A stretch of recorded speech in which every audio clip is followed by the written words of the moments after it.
Hello, my name is Mallory Hooker, and I'm a Simmons University dietetic intern currently working with the Southwestern Vermont Council on Aging.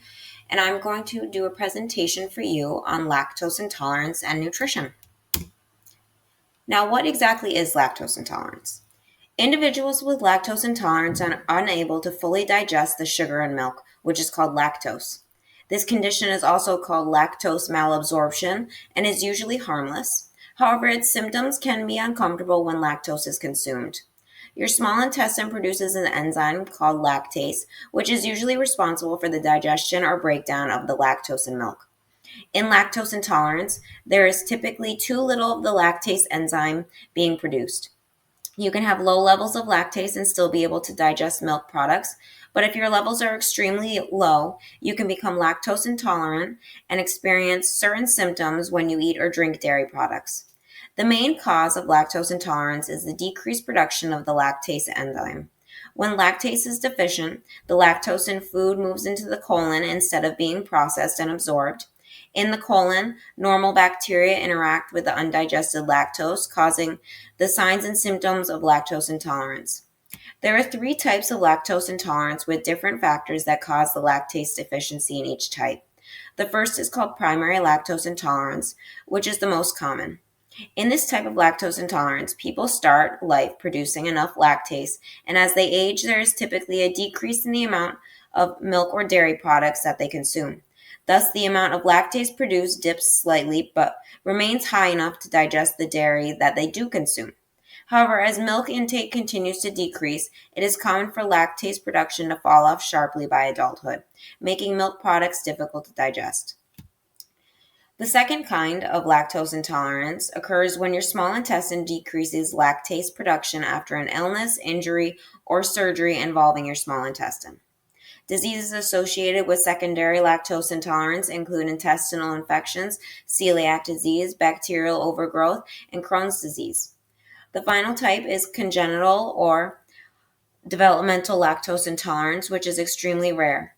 This is a disorder passed from generation to generation in a pattern of inheritance called autosomal recessive, which means that both the mother and the father must pass on the same gene variant for a child to be affected. Therefore, in this type of lactose intolerance, the child is born with a lack of the lactase enzyme. There are also several risk factors that can make you or your child more prone to lactose intolerance.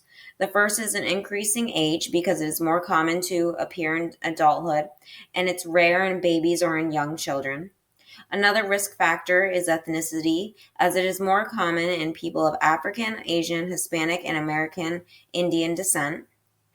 Infants born prematurely might have reduced levels of lactose because the small intestine doesn't develop lactose producing cells until late in the third trimester. Additionally, any small intestine problems such as bacterial overgrowth, celiac disease, or Crohn's disease can increase your risk of lactose intolerance. The final risk factor is certain cancer treatments. If you had radiation therapy for cancer in your stomach, or you've had intestinal complications from chemotherapy, your risk for developing lactose intolerance increases. Lactose intolerance is diagnosed typically by your healthcare provider asking you about past health and family history. You may also be asked to not have any milk or milk products for a short period of time to see if your symptoms improve. There are also a couple of tests that can be performed to check for lactose intolerance. These include the lactose intolerance test that checks how your digestive system absorbs lactose, the hydrogen breath test, where you drink a liquid with lactose and the level of hydrogen in your breath will be measured to see if it is high or not, and the stool acidity test for infants and young children, where the stool is checked for high amounts of acids like lactic acid, glucose, and other fatty acids, which would be an indication that there is lactose intolerance. Each person's symptoms may vary. Symptoms often start about 30 minutes to 2 hours after you have food or drinks that contain lactose. The main symptoms are abdominal cramps and pain, nausea, bloating, gas, and diarrhea. How severe your symptoms are will depend upon how much lactose you've ingested and how much lactase your body makes. The symptoms of lactose intolerance may look like those of other health problems, which is why it's important to always see your healthcare provider to be sure that you are truly lactose intolerant. There is no treatment that can help your body make more lactose, but you can manage your symptoms by changing your diet. You can avoid all dairy products for the rest of your life, but you can also try different dairy foods and see which ones cause fewer symptoms.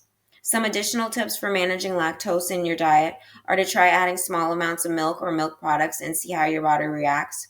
You may also find that you have fewer symptoms if you consume milk or milk products with your meals. There are also some dairy products with naturally lower levels of lactose, such as hard cheese and yogurt, that you may be able to tolerate. Additionally, there are several lactose-free and lactose-reduced products available at grocery stores, but there are also lactase pills or lactase drops that you can take when you eat or drink milk products, and those will assist with the digestion of lactase.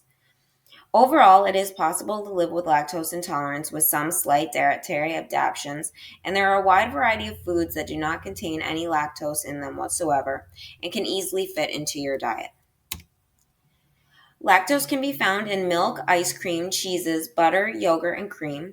It can also be found in desserts that contain milk, such as cakes, cookies, puddings, and some breads. You should also be cautious of cheese-flavored snacks and some dressings, as they may contain dairy products. It's important to learn to read food labels, as lactose is often added to some boxed, canned, frozen, and prepared foods like bread, cereal, lunch meats, salad dressings, cake and cookie mixes, and coffee creamers. Some keywords to look for on food labels are butter, cheese, cream, dried milk, milk solids, powdered milk, and whey.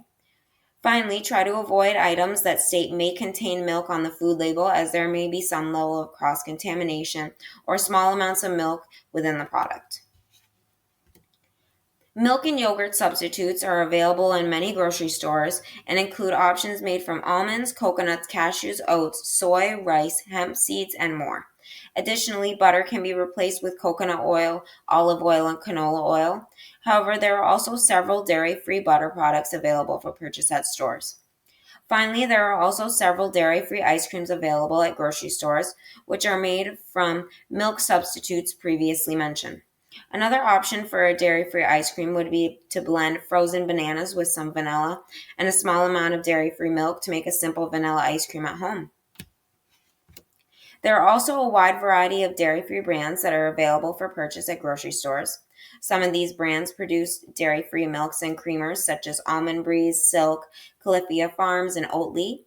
There are brands that produce dairy-free butters, such as Miyoko's, Kite Hill, and Earth Balance. Some of the brands also make dairy-free cheeses, such as Field Roast, Follow Your Heart, BioLife, Miyoko's, So Delicious, Daya, Kite Hill, and Treeline. And finally, a couple of these brands produce dairy-free ice creams and include Oatly, So Delicious, Nadamu, Coconut Bliss, and Ben & Jerry's non-dairy ice cream line. Overall, being lactose intolerant doesn't have to feel restrictive, and there are many options that you can purchase and include in your regular diet, which would mimic the normal dairy products that you were used to consuming. Now on to how Meals on Wheels can help you. Meals on Wheels will take into account any specific food intolerances, allergies, and/or meal substitutions based on a person's nutritional needs. Any food made with milk or milk products will not be sent to those requesting a lactose-free meal. Meals on Wheels will specialize each of the meals so that there are no lactose-containing products within the meals that the client receives. And on the screen, there is additional contact information, both a phone number and website, for the Southwestern Vermont Council on Aging and Meals on Wheels, should you have any concerns or questions regarding your nutrition and lactose intolerance.